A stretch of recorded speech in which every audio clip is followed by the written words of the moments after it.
வணக்கம். ஒரு கம்பெனியோட ஆனுவல் ரிப்போர்ட்ல இருக்கிற ஃபினான்ஷியல் நம்பர்ஸ எப்படி எளிதில வாசிச்சு புரிஞ்சுக்கலாம் அப்படின்ற சீரிஸ் ஆஃப் வீடியோஸ் தான் நம்ம பார்த்துக்கிட்டு வரோம்.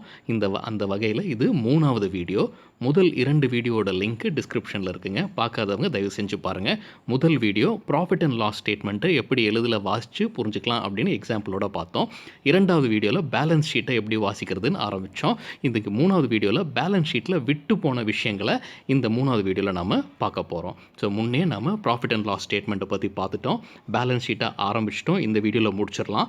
அடுத்த வீடியோ கேஷ் ஃப்ளோ ஸ்டேட்மெண்ட் பற்றி பார்க்கலாம். இன்றைக்கி டீட்டெயில்டாக போகிறதுக்கு முன்னாடி நம்ம ருப்பி டிரைவர் சேனலை சப்ஸ்கிரைப் பண்ண அனைத்து நல்ல உள்ளங்களுக்கும் நன்றி. வீடியோ பிடிச்சிருந்ததுன்னா உபயோகமாக இருக்குதுன்னு நினச்சிங்கன்னா தயவு செஞ்சு லைக் பண்ணுங்கள், ஷேர் பண்ணுங்கள். கேள்விகள் எதாக இருந்ததுன்னா கமெண்ட்ஸில் கேளுங்க. சரிங்க, விரைவாக நம்ம பார்த்துடலாம். பேலன்ஸ் ஷீட்டில் என்ன இருக்கும்?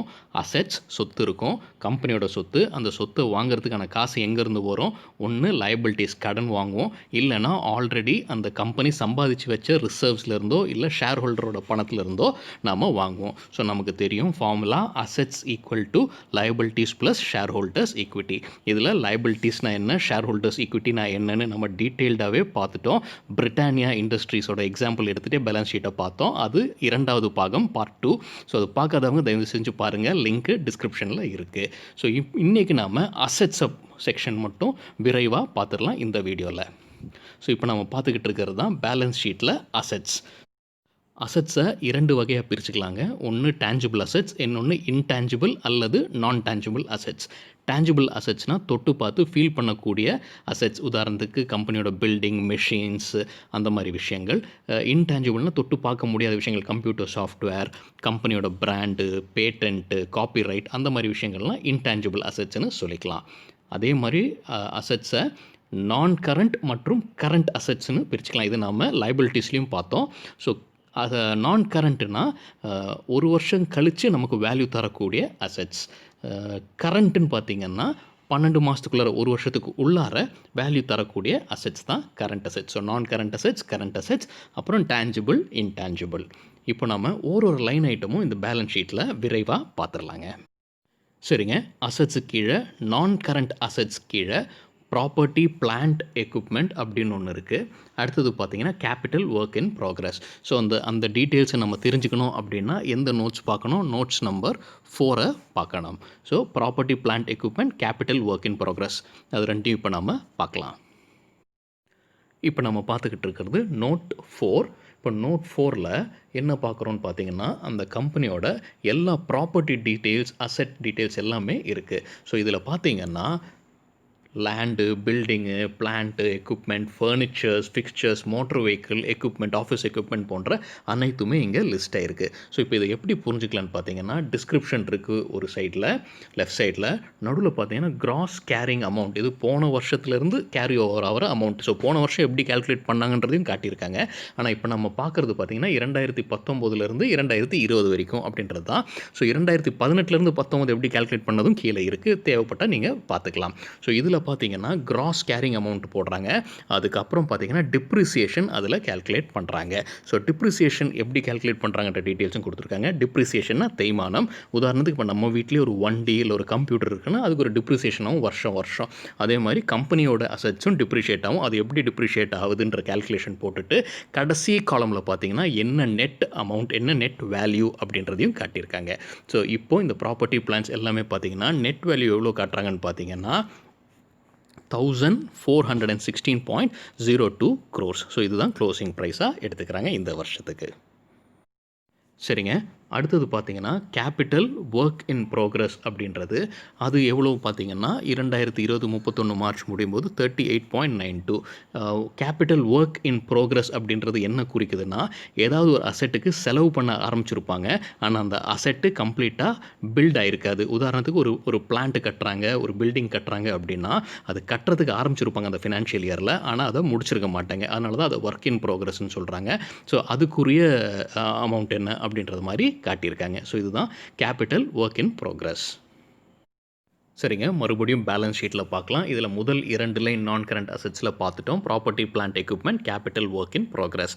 சில பேர் பார்க்கலாம், யோசிச்சுக்கலாம், ஏன் கம்ப்யூட்டர் ரிலேட்டடா எதுவும் காட்டலன்னு. அது நாம பின்னாடி பார்க்கலாங்க. இப்போ 3வது லைன் என்னன்னு பார்த்தீங்கன்னா, investment property. So investment property ரிலேட்டடா அவங்க புரிஞ்சுக்கணும் அப்படின்னா, என்ன நோட்ஸ் நம்பர்ன்னு பார்த்தீங்கன்னா, நோட்ஸ் நம்பர் 5. இப்போ நம்ம நோட்ஸ் நம்பர் 5 விரைவா பார்த்துடலாம். இப்போ நீங்கள் பார்த்துக்கிட்டு இருக்கிறது தான் notes number 5. So notes number 5ல பார்த்தீங்கன்னா, அந்த இன்வெஸ்ட்மெண்ட்டுக்கு உரிய டீட்டெயில்ஸ் இங்கே கொடுத்துருக்காங்க. ஸோ 36.14 எப்படி வந்தது அப்படின்ற டீட்டெயில்ஸை இங்கே கொடுத்துருக்காங்க. இதுவும் வந்து ப்ராப்பர்ட்டியோட வேல்யூ போட்டுட்டு, அப்புறம் எவ்வளோ டிப்ரிசியேஷன் அந்த மாதிரி டீட்டெயில்ஸ்லாம் போட்டுட்டு கடைசியில் இதை அரைவ் பண்ணியிருக்காங்க. ஸோ இதுதான் நோட் நம்பர் 5. இன்னும் டீட்டெயில்டாக தெரியணும் அப்படின்னா அவங்க கீழே எக்ஸ்பிளைன் பண்ணியிருக்காங்க. சரிங்க. இப்போது 3வது லைனும் முடிச்சிட்டோம். 4வது லைன் பார்த்தீங்கன்னா, இன்டான்ஜிபிள் அசெட்ஸ். இங்கே தான் கம்ப்யூட்டர் ரிலேட்டடா வரும். ஸோ இன்டான்ஜிபிள் அசெட்ஸ் பற்றி தெரியணும் அப்படின்னா, என்ன அசெட் நோட்ஸ் நம்பர் பார்த்தீங்கன்னா, நோட் நம்பர் 6.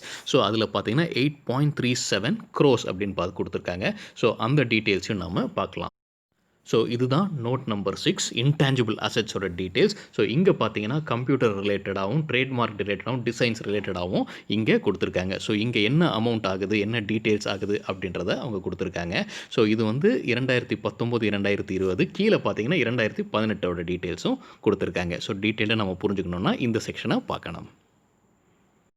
ஸோ இன்டான்ஜிபிள் அசெட்ஸும் நம்ம அங்கே பேலன்ஸ் ஷீட்டில் பார்த்த வேல்யூ பார்த்தீங்கன்னா 8.37 crore. அது எப்படி வருதுன்னா வேல்யூ கிராஸ் வேல்யூ எடுக்கிறாங்க.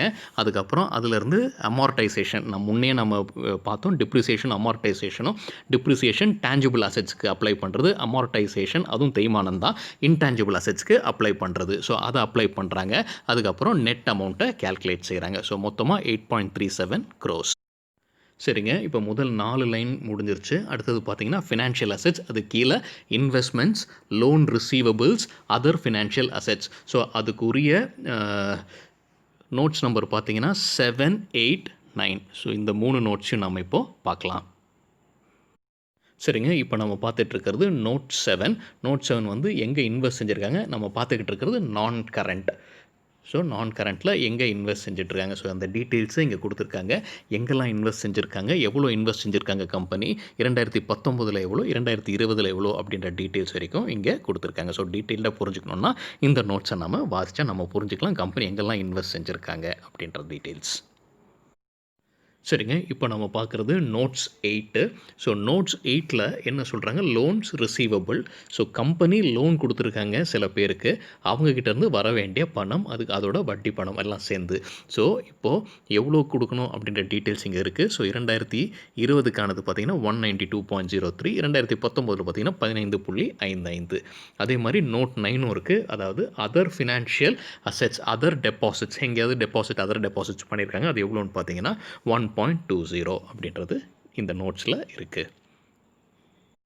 சரிங்க. இப்போ மறுபடியும் பேலன்ஸ் ஷீட்டுக்கே வந்துட்டோம். ஸோ இப்போ நம்ம அதர் ஃபினான்ஷியல் அசெட்ஸ் வரைக்கும் பார்த்துட்டோம். ஸோ இப்போ மீதி இருக்கிறது பார்த்தீங்கன்னா இன்கம் டேக்ஸ் வழியாக அவங்களுக்கு வர வேண்டியது எவ்வளோன்றது அந்த 35ல் கொடுத்துருக்காங்க. ஸோ அது 59.31. அது டீட்டெயில்டாக பார்க்கணும்னு அதில் பார்க்கலாம். நம்ம P&L ஸ்டேட்மெண்ட்டில் பார்க்கும்போது அதை பார்த்துருக்கோம். அது தவிர அடுத்தது பார்த்தீங்கன்னா அதர் நான் கரண்ட் அசெட்ஸ் அப்படின்னு போட்டு கொடுத்துருக்காங்க. அது பார்த்தீங்கன்னா நோட்ஸ் 10. அது எவ்வளோ பார்த்தீங்கன்னா 37.09 crores. ஸோ அந்த டீட்டெயில்ஸை நம்ம பார்க்கணும் அப்படின்னு பார்த்தீங்கன்னா நம்ம எங்கே போகணும், நோட்ஸ் 10க்கு போகணும்.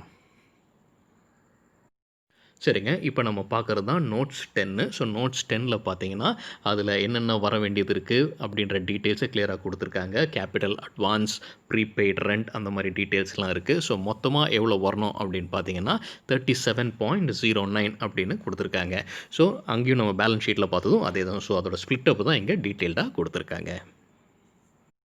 சரிங்க. இப்போ நம்ம நான் கரண்ட் அசெட்ஸ் கம்ப்ளீட்டாக பார்த்துட்டோம். ஸோ நான் கரண்ட் அசெட்ஸை கம்ப்ளீட்டாக கூட்டினா, அதாவது டோட்டல் கூட்டினா எவ்வளோ வருதுன்னு பார்த்தீங்கன்னா 4048.19 crores.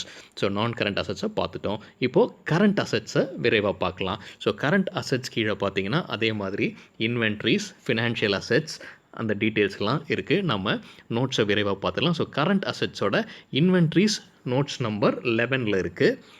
நோட்ஸ் நம்பர் 12ல் பார்த்தீங்கன்னா கரண்ட் அசெட்ஸோட இன்வெஸ்ட்மெண்ட்ஸ் என்ன, 13ல் ட்ரேடு ரிசீவபிள்ஸ், 14ல் கேஷ் ஈக்குவலண்ட். ஸோ நம்ம முடிஞ்ச இப்போது நோட்ஸ் 11, 12, 13, 14 விரைவாக பார்க்கலாம். பேங்க் பேலன்சஸ் அதுவும் வந்து நோட்ஸ் 14 தான். ஸோ அது எல்லாமே இப்போ விரைவாக பார்க்கலாம்.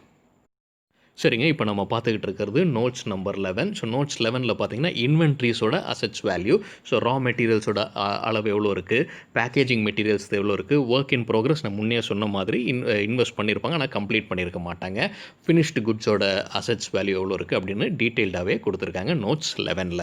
இப்போது நோட்ஸ் 12ல பார்த்தீங்கன்னா, கரண்ட் இன்வெஸ்ட்மெண்ட். ஸோ இன்வெஸ்ட்மெண்ட் பார்த்தீங்கன்னா, mutual fund, debentures, bonds, government செக்யூரிட்டிஸில் இன்வெஸ்ட் பண்ண அமௌண்ட், அந்த டீட்டெயில்ஸ் வரைக்கும் அவங்க கொடுத்துருக்காங்க. சரிங்க.